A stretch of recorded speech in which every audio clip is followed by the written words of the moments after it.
goal is to help people have a better experience, because right now what's going on in the insurance industry is people just don't know what's going on in the behind the scenes about the insurance companies, contractors. There's a lot of confusion out there. So my job is to help people have a great experience and get the most out of their insurance claiming experience when they have roof claims for hail and wind. Now, today we're going to talk about one of the most controversial subjects out there.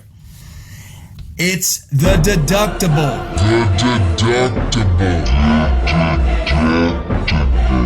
All right? I get asked all the time, and I'm sure every single contractor out there gets asked all the time, is can you eat a deductible? Can you cover the deductible? Can you make it go away? Customers ask me that all the time. Policyholders, here's the answer, the short answer. Now, I'm here in Texas, so okay, I'm not going to say I know the laws everywhere there is, but here in Texas at least, it is 100% illegal to eat a deductible, to in any way financially incentivize a homeowner to use your company. Now, the good news is, before we leave here today, I'm going to explain to you how all this works, first of all, but before we leave here today, I'm going to help you reduce your out-of-pocket cost. Think about it like this. It's a basic principle of insurance, the deductible. That means it's the skin in the game. So if the insurance company is going to have to write a check and pay for something, they want the policyholder to have some skin in the game. Because otherwise you just go file a policy claim for anything that happens, right? They want to make sure that there's some skin in the game. You got to pay something to get the claim done. By the way, I have my Julio's salsa here. It was just to make reference to the fact that there's a lot of contractors out there that take those deductibles and they need ranch and salsa and condiments because they're eating so many deductibles. That's my one little joke. You only get one. All right, here we go. So the point of this is the insurance companies want skin in the game. They want you to pay your part. And so they made it law that you have to pay the deductible. Now, it's always been against the law. And here in Texas, HB 2102. By the way, I always disclose this. I did, at least in my first one. This is all my opinion. I'm just telling you my opinion. I'm not an attorney. I'm not a public adjuster. I'm a roofing contractor. And I'm telling you my opinion based on my experience. So if I get some of this wrong, sorry. Feel free to correct me. But I'm just going to tell you I'm going to tell you the way I see it and the way it is. The insurance company wants you to pay your part. Let's say you have a $10,000 claim and your deductible is $1,000. The insurance companies in the past, okay, this is before Hurricane Katrina, they would write one check for $9,000. Claim is 10, deductible is 1, write a check for 9. They changed the way they paid it because 2005 Hurricane Katrina, what happened was a lot of times the insurance would pay the claims out, they'd write the checks for the claims, and the money wasn't used to get the work done, to get the house back like it was before. A lot of times, especially in those situations where you had complete disaster losses, the homeowners are getting paid, tens of thousands of dollars. And so what they did was they took the money and went somewhere else. And that's not to say that it just happened. A lot of people were displaced, they were fed up, they were frustrated, they went somewhere else. So that happened. Insurance companies said, you know what? We don't want that to happen, so we're going to pay the claim in 2 parts. That's why instead of all the money getting paid up front, they paid in 2 parts. So let's use that same $10,000 example. $1,000 deductible, the insurance company's still willing to pay out the $9,000. They say, we're still going to pay the same, but we're going to pay it in 2 parts. So instead of getting all the money up front, you're going to get one check to start the work. The last check comes after the work is complete. In this example, the insurance company is going to pay out a check of $6,000. They base the amount they hold back on the age of the roof. The older the roof, the more they hold back because the item is depreciated. So they say, look, we'll pay you for what it's worth now, meaning you've enjoyed, in this case, about 10 years worth of it. We're going to pay you the amount it's still worth. So in this case, $6,000. That means that there's $3,000 that's coming back after the work is complete, and the contractor or the homeowner has sent in the invoices and necessary receipts letting them know the work is complete. So there's a lot of contractors that don't know how the system works, and they know that the homeowners don't know how the system works. And so what they do is they have advertisements out there. You've seen these guys. We'll beat anyone's price. We'll beat anybody's price by $500, guaranteed. So you call them up, they come out and do an estimate, and they give you this estimate that obviously is low. The insurance company, and we talked about this on another podcast, the insurance company is in the business to make a profit. That means that they're going to write a basic estimate to get the claim started, and you're going to probably have to go through a supplement process to get it to where it needs to be able to do the work. And that's something we talk about. Most claims aren't paid the full amount as they should be. And so a lot of contractors, they do the we beat any price. So you have a $10,000 claim, $1,000 deductible. Insurance company is going to pay the $9,000. But here's the catch. If a contractor's estimate is lower than what the insurance company wrote their estimate for, when they receive that estimate from the contractor, they receive that invoice from the contractor, the insurance company is going to say, okay, hey, this was a $10,000 claim. You got it done for $7,000 in this case. You got a bill from the contractor for $7,000. Thanks for saving us some money, because we're not going to send that extra payment. The insurance company will reduce the amount they pay on the claim by the difference between what they paid and what the contractor's invoice is for.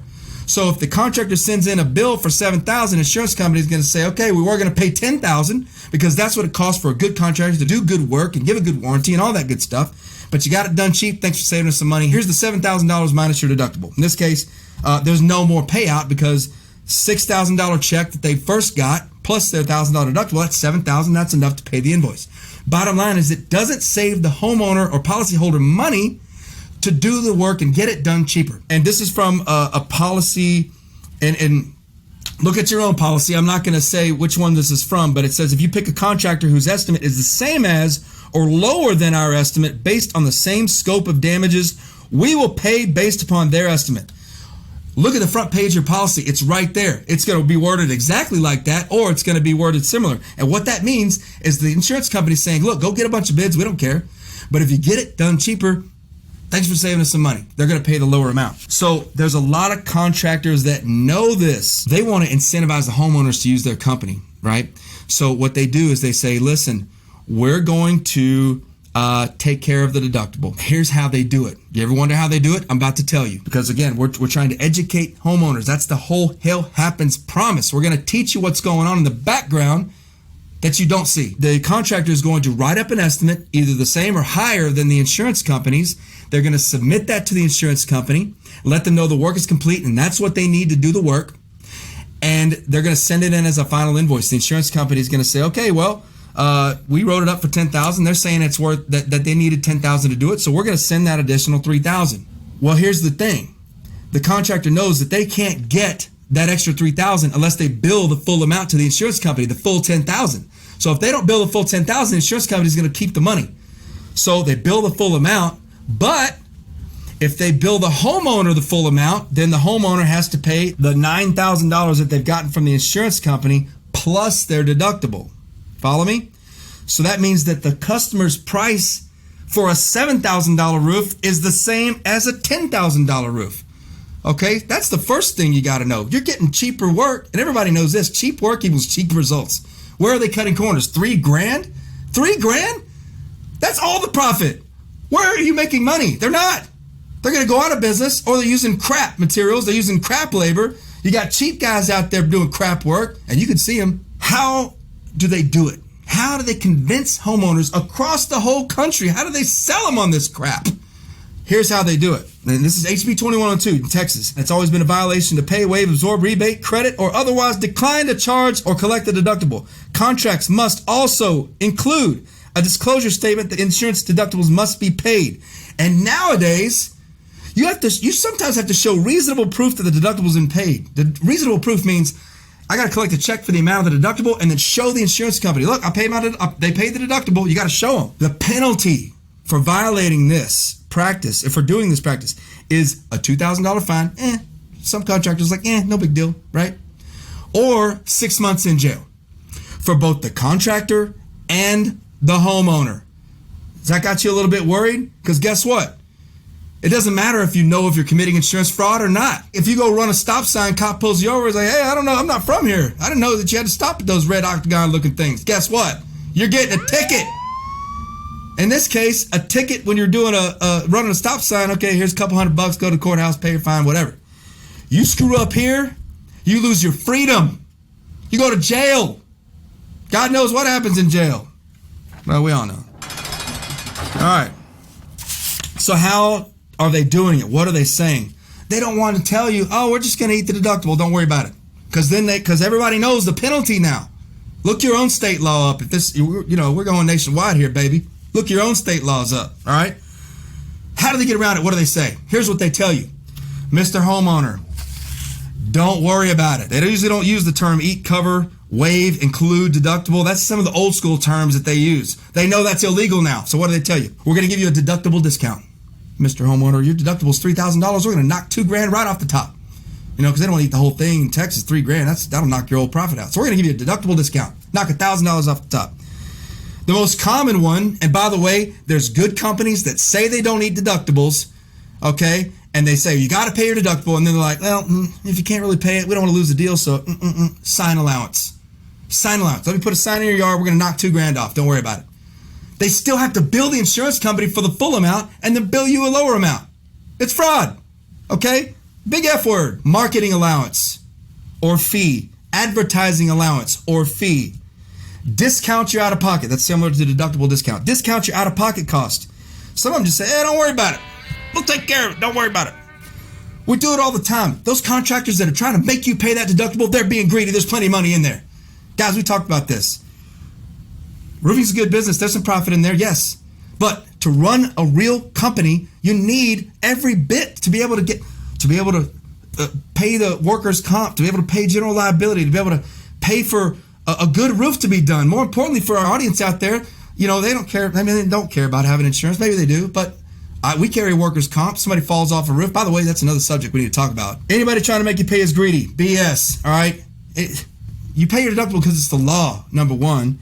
Your insurance company already took the deductible out. Okay, this is a tricky one, guys, all right? And hopefully Jeff will help me with these graphics here, but what they do is they get your insurance paperwork and they point to the deductible and they say, hey, look, Mr. Jones, your deductible is already taken out. You don't have to pay it twice. Why would you pay it twice? Come on, man.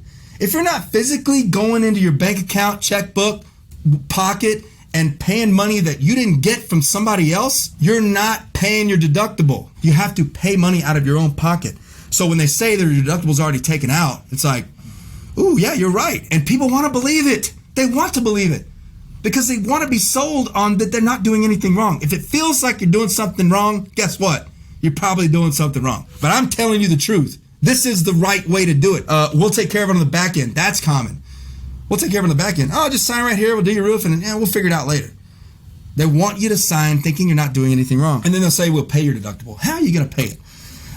This is something that I heard most recently. This guy, he filed a different company, an LLC, all right? And he figured out a way to kind of reroute the money through it and then pay it back to the customer with a separate company type. I mean, these guys are so creative to try to figure it out. Guess what?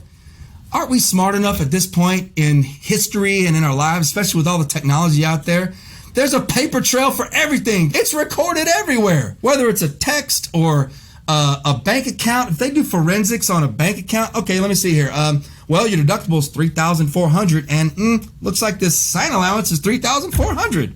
Weird. They're gonna figure it out. Do you want to be the person that they figure it out on? Because guess what? Right now in America, right now, insurance companies are cracking down on fraud. They want to find those contractors that are doing that. You know why they made this law? They made it because they know that the biggest problems and challenges they're having with keeping their policyholders happy is dealing with contractors who do this practice.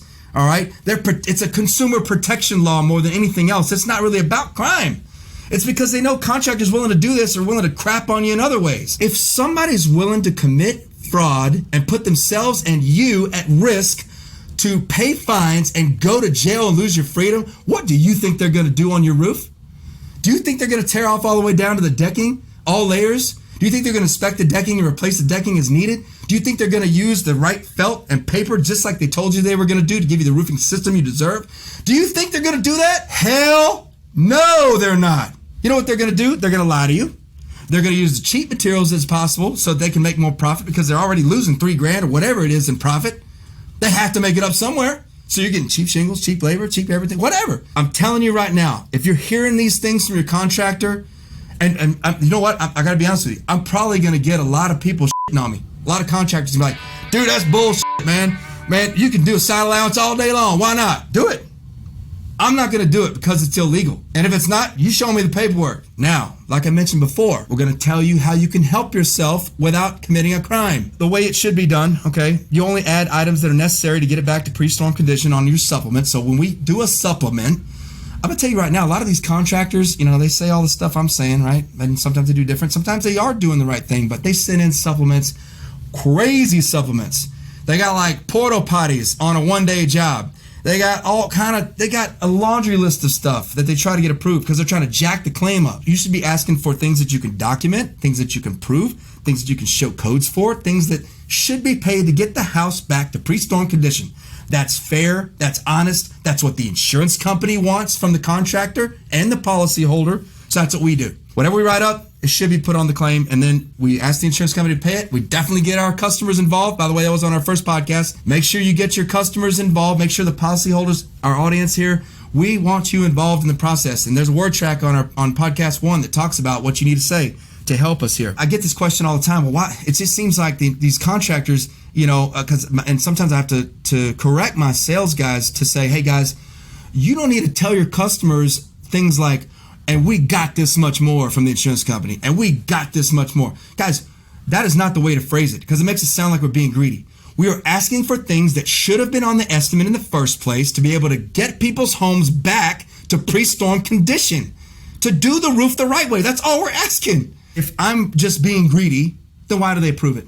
Why do they write that check for the difference to the homeowner and send them updated paperwork for us to know what to bill? Because they know that's the right thing to do. And the companies that do it, kudos. All those insurance companies out there, I want to thank you for doing your part.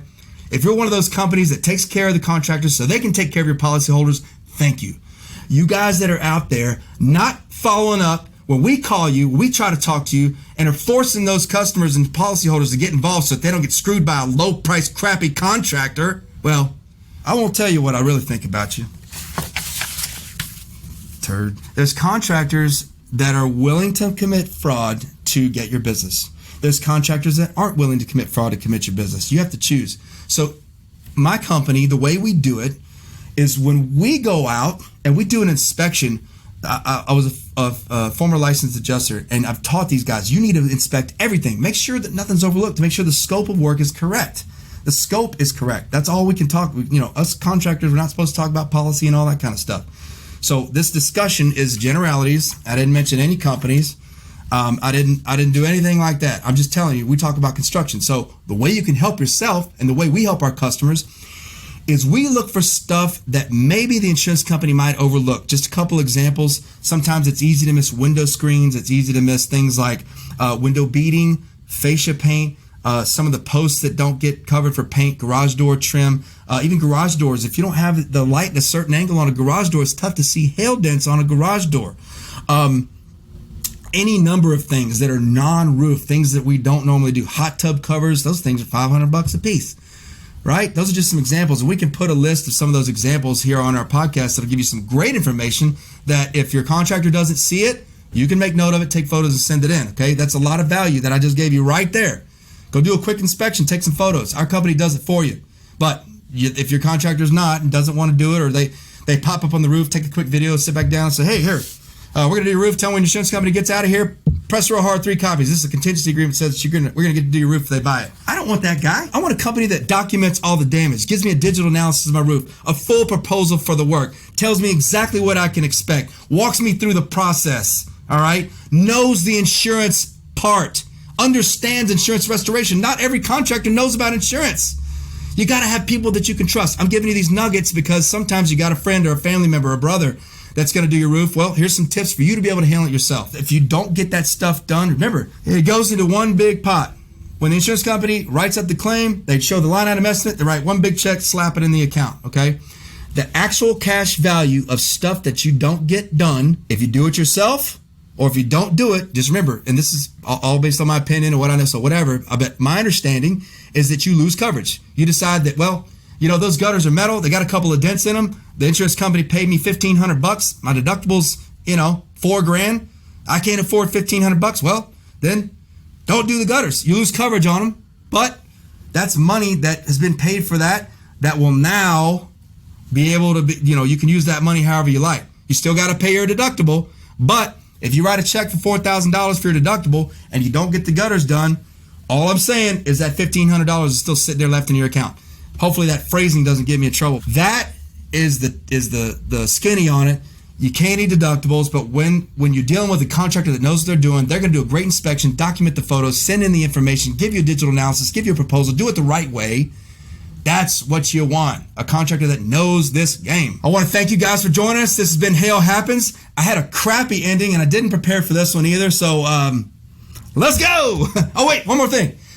The American Policyholders Association, they are champions of policyholders and people out there that are having this problem. They go lobby for policyholders. We can't do hardly anything because the American Policyholders Association doesn't have a huge budget right now. We've got to get the word out, guys. You've got to help the contractors, help the industry, help you get what you deserve. Thanks again. Thanks for joining us. Really appreciate you guys. Let's go.